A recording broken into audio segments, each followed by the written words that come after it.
লন্ডনের একটি ছোট ফিলিস্তিনি রেস্তোরাঁ, নাম হিবা এক্সপ্রেস, যেখানে আজকাল একটি বিশেষ পানীয় নজর কেড়ে নিয়েছে মানুষের। এটি কোনো সাধারণ পানীয় নয়, এটি এক সংগ্রামের গল্প, এক প্রতিবাদ।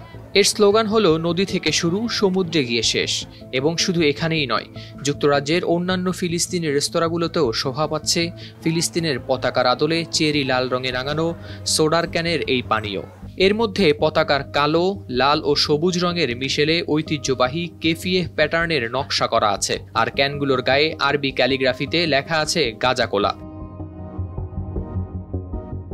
গাজা কোলার নামটা শুনে হয়তো অনেকেই বুঝবেন না, কিন্তু এই কোলার পেছনে রয়েছে এক গভীর অর্থ, যা ফিলিস্তিনের দুর্দশা এবং তার স্বাধীনতার জন্য বিশ্বের সচেতনতা বাড়ানোর এক অভিনব প্রচেষ্টা। বিশ্বের অন্যতম জনপ্রিয় কোলার ব্র্যান্ড কোকা কোলার ক্যানের সাথে এই ক্যানগুলোর মিল থাকলেও গাজা কোলা শুধুমাত্র একটি পানীয় নয়, এটি একটি শক্তিশালী প্রতিবাদ। এর নির্মাতা ওসামা কাশু, যিনি 2012 সালে চালু করেছিলেন হিবা এক্সপ্রেস, তার মতে গাজা কোলা শুধুমাত্র একটি পানীয় নয়, এটি গাজার জন্য একটি প্রতিবাদের প্রতীক।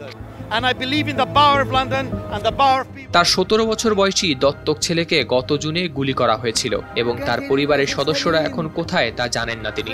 এই যন্ত্রণা থেকেই তিনি সিদ্ধান্ত নেন এই গাজা কোলা তৈরি করবেন। কাশুর মতে এই কোলার মাধ্যমে তিনি বিশ্বের সামনে এমন একটি বার্তা তুলে ধরতে চান যা গাজার অধিকার, তাদের অধিকার ফিরিয়ে দেওয়ার জন্য বিশ্বকে একত্রিত করতে পারে। তার দাবি, গাজা কোলার লক্ষ্য হলো যে সমস্ত কোম্পানি গাজার গণহত্যাকে সমর্থন করে তাদের পণ্য বয়কট করা।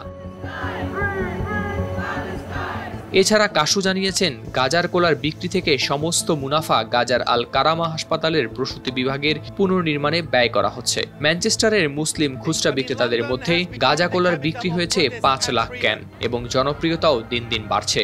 প্রতি ক্যানের মূল্য কিছুটা বেশি হলেও কাশু বলেছেন, লাভের সমস্ত অংশ গাজার মানুষের সাহায্যে ব্যবহার করা হবে।